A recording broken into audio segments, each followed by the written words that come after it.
کہ جب آپ جنوں کے اس پورے واقعے کو بیان کر رہے ہیں اور جن پھر اپنے قبیلے کے پاس جا کر جو وہ دعوت دے رہے ہیں، یہ آپ کے سچے ہونے کی دلیل ہے کہ آپ کا تعلق اپنے رب سے ہے، وہ آپ کو خبریں بیان کر رہے ہیں۔ قل اوحی الی انہ استمع نفر، کہ میری طرف وحی کی گیا کہ جنوں کی ایک جماعت نے اس قرآن کو غور سے سنا ہے، صرف سنا نہیں ہے، غور سے سنا ہے۔ اللہ کا فرمان ہے کہ جب قرآن پڑھا جائے تو غور سے سنو، ہمیں یہ حکم ہے۔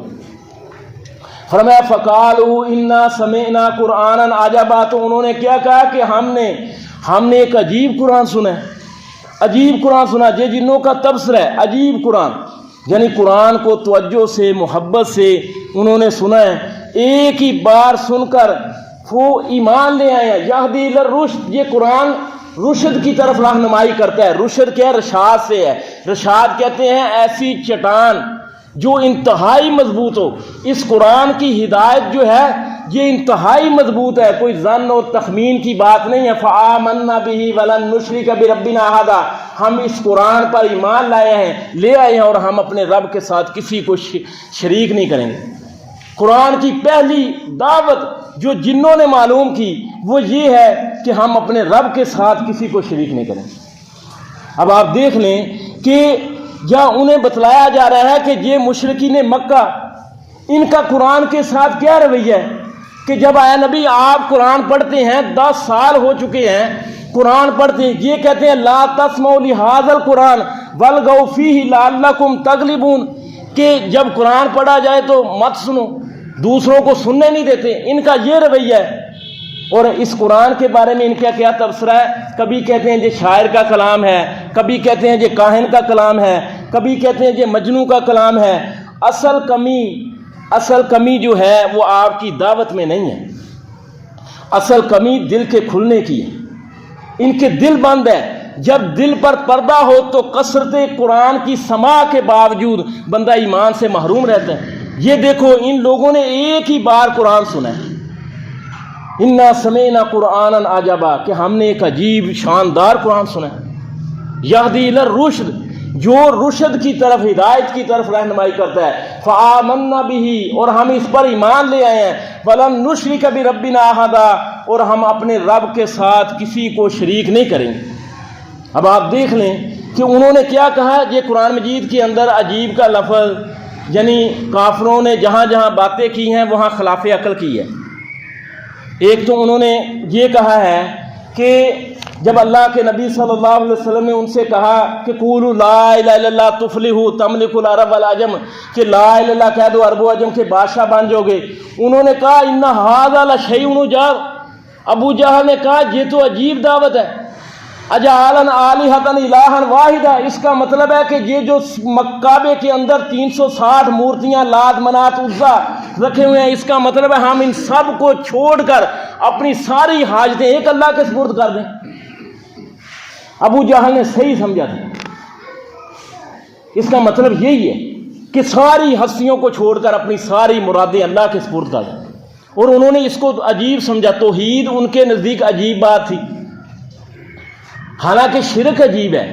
ایک پتھر کی مورتی سے مانگنا یہ عجیب ہے، یا ایک اللہ سے مانگنا جو سننے والا ہے؟ ایک بندہ جو چاہے نیک ہے، منو مٹی کے اندر چلا گیا، اس سے مانگنا عجیب ہے یا توحید عجیب ہے؟ انہوں نے توحید کو عجیب سمجھا کیونکہ انہوں نے اپنے آباء و اجداد سے سنا ہی یہی تھا۔ دوسرا انہوں نے کہا کہ یہ رسول یہ تو ہم میں سے ہے، یعنی رسول انسان ہو، یہ تو بڑی عجیب بات ہے۔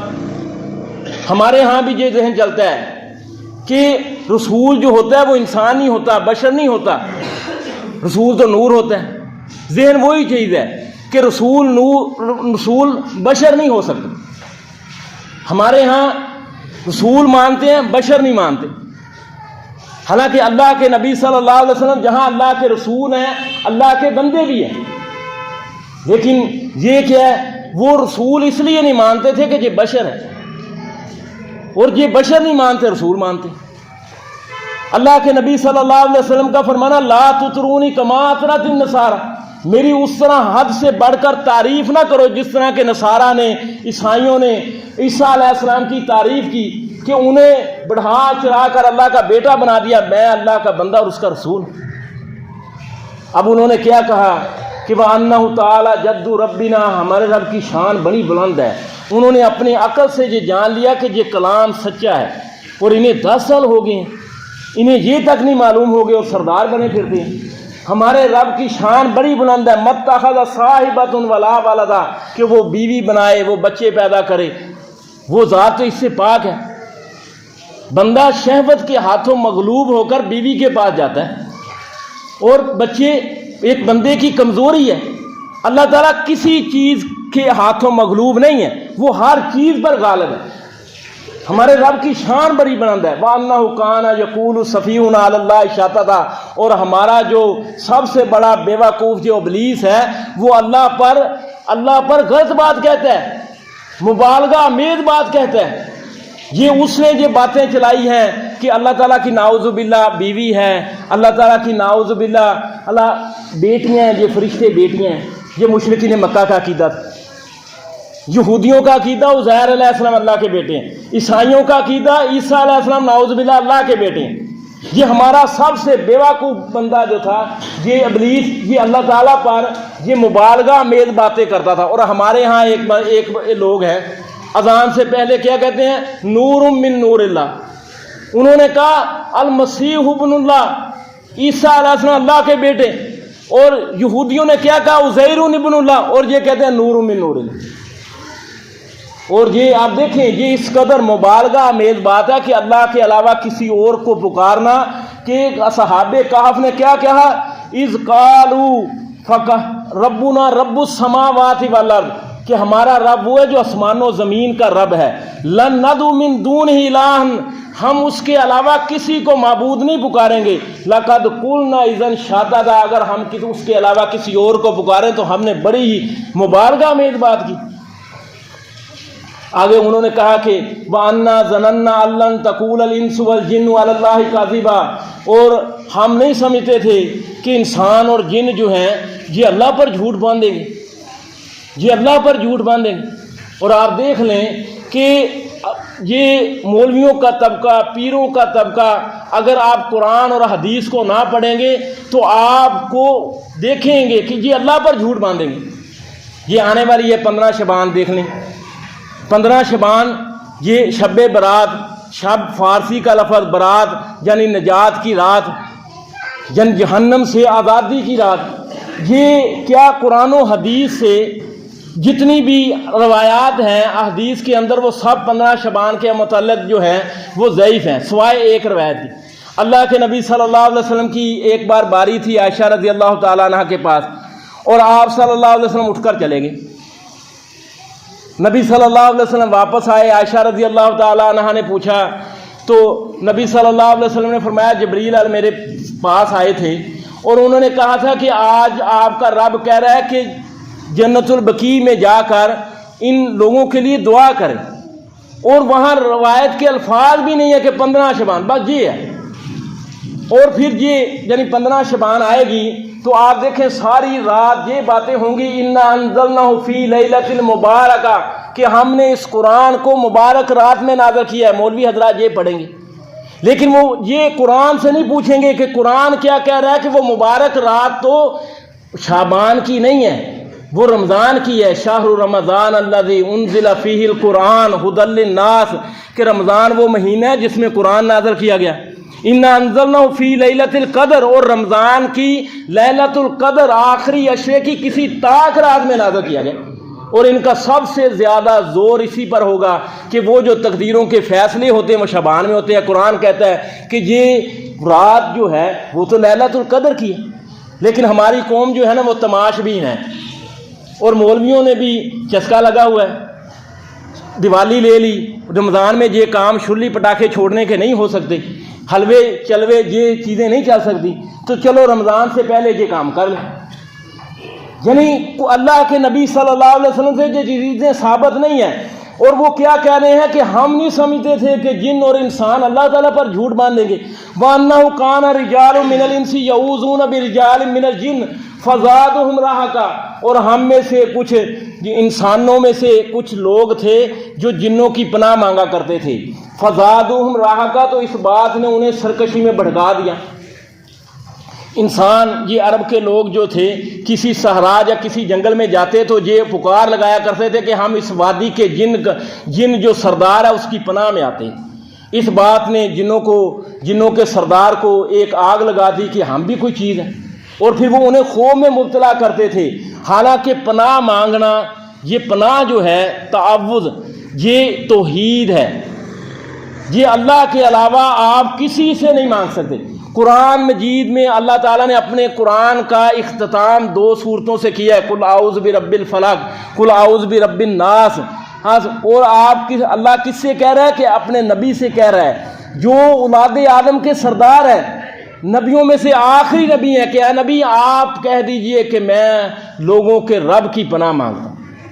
جب اللہ کے نبی جو نبیوں کے سردار ہیں وہ اللہ کی پناہ کے محتاج ہیں تو ہم کیا چیز ہیں؟ اگر آپ پناہ، یعنی یہ پناہ جو ہے یہ عبادت ہے، اس کے لیے علماء نے کچھ شرطیں بیان کی ہیں، 4 شرطیں ہیں۔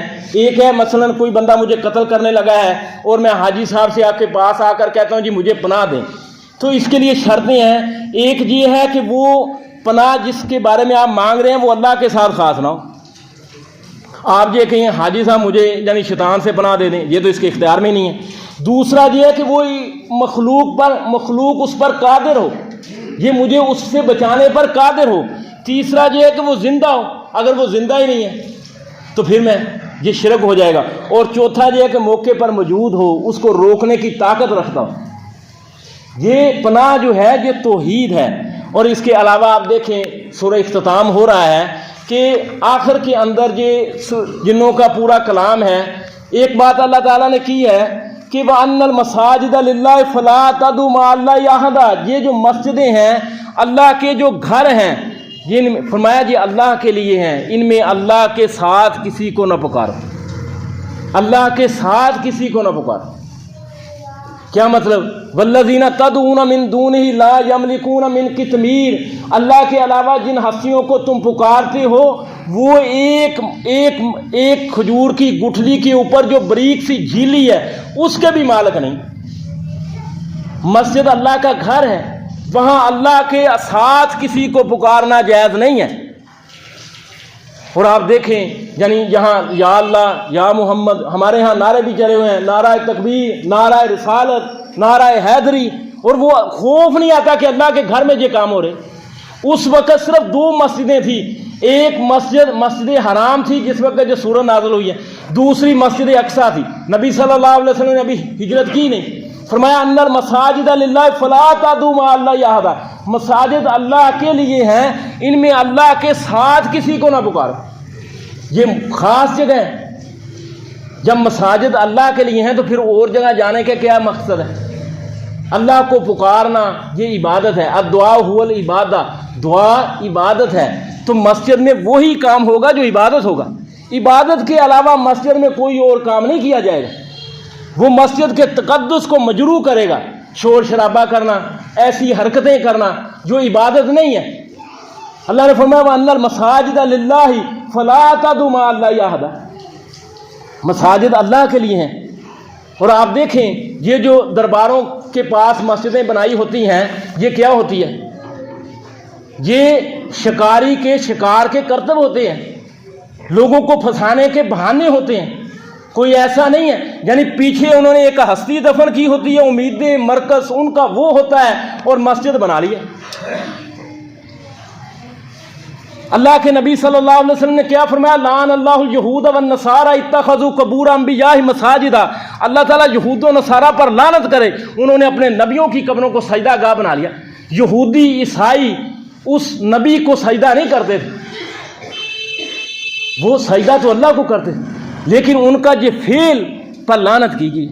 اور اللہ کے نبی صلی اللہ علیہ وسلم کے پاس آپ کی بیویوں نے بیان کیا کہ ہم نے حبشے میں دیکھا ہے کہ وہاں جب ان کا کوئی نیک بندہ مر جاتا تھا تو وہ اپنی عبادت گاہ میں اسے دفن کرتے تھے۔ اللہ کے نبی صلی اللہ علیہ وسلم نے فرمایا میں تمہیں اس سے منع کرتا ہوں، وَأَنَّ الْمَسَاجِدَ لِلَّهِ، قرآن کہہ رہا ہے مسجدیں اللہ کے لیے ہیں۔ جب مسجدیں اللہ کے لیے ہیں تو پھر کسی اور جگہ جانے کی کیا ضرورت ہے؟ 2 رکعتیں جہاں پڑھو اللہ تعالیٰ سے مانگو، کسی اور سے امید لگانا کیا اللہ کے نبی کا فرمانا کہ اللہ فرماتا ہے یبن آدم، اے آدم کے بیٹے، اذا دعوتنی ورجوتنی لاغفر لک علی ما کان منک، اے آدم کے بیٹے جب بھی تو امید وابستہ کرے، مجھ سے امید وابستہ کرے، جب بھی تو پکارے مجھے پکارے تو تیرے گناہ چاہے آسمان کی چھت کے برابر بھی ہو جائیں تو میں تجھے معاف کر دوں گا۔ یہ ایک بندے کا منہج اگر بن جائے تو اللہ تعالیٰ اسے معاف کر دے گا۔ اللہ تعالیٰ سے دعائے بات کو سمجھانے چلے۔